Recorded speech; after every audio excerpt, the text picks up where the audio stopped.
अयोध्या के प्राचीन इतिहास में एक ऐसे राजा हुए जिनकी धर्म और संयम की मिसाल पूरे ब्रह्मांड में दी जाती थी।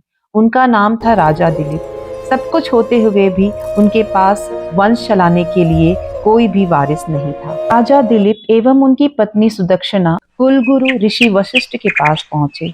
वशिष्ठ ने अपनी दिव्य दृष्टि से देखा और देखने के बाद उन्होंने बताया, राजन, तुमने अनजाने में एक अपराध किया था।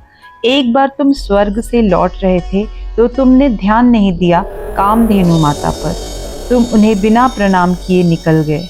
उसी अपमान की वजह से गौ माता ने तुम्हें वंश विहीन होने का श्राप दे दिया था और कहा था, उनकी या उनकी संतान की दिल से सेवा जब तक नहीं करोगे तुम्हें संतान प्राप्ति नहीं होगी। कामधेनु उस वक्त पाताल लोक में थी, इसलिए ऋषि ने उनकी बेटी नंदिनी की सेवा का आदेश राजा को दे दिया।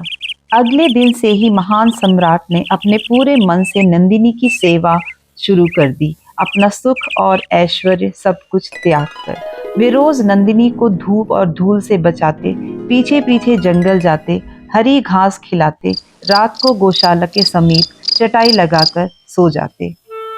पूरे 21 दिनों तक उन्होंने नंदिनी की सेवा की, पर 21वें दिन नंदिनी को जंगल में एक भयानक शेर ने अचानक से दबोच लिया, जिसके दर्द की वजह से नंदिनी रोने लगी। राजा ने तुरंत अपना तीर कमान निकाला, पर राजा का हाथ हिला ही नहीं, जैसे उन्हें कोई लकवा मार गया हो। शेर ने मनुष्य की आवाज में कहा, मैं शिव का सेवक कुमोधरा हूँ, तुम पीछे हट जाओ। पर दिलीप नहीं माने और करुणा से कहा, मैं किसी निर्दोष को यूं मरने नहीं दे सकता। अगर तुम्हें अपनी भूख ही मिटानी है तो तुम मेरे शरीर का भक्षण कर सकते हो। और ये कहते राजा उसके सामने जमीन पर आंख बंद कर लेट गए। जैसे ही उन्होंने आंखें बंद की, उनके ऊपर पवित्र दूध की धारा बहने लगी। जब उन्होंने आंखें खोली तो शेर गायब था। नंदिनी मुस्कुरा रही थी।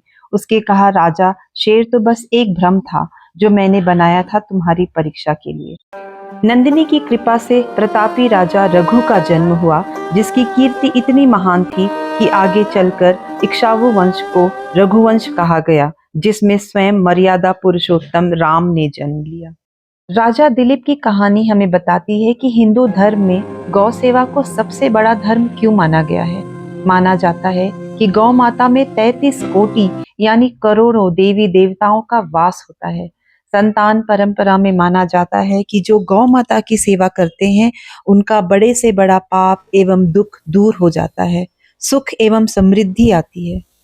आपको ये कहानी कैसी लगी? अच्छी लगी तो लाइक एवं शेयर जरूर करें। जय श्री राम।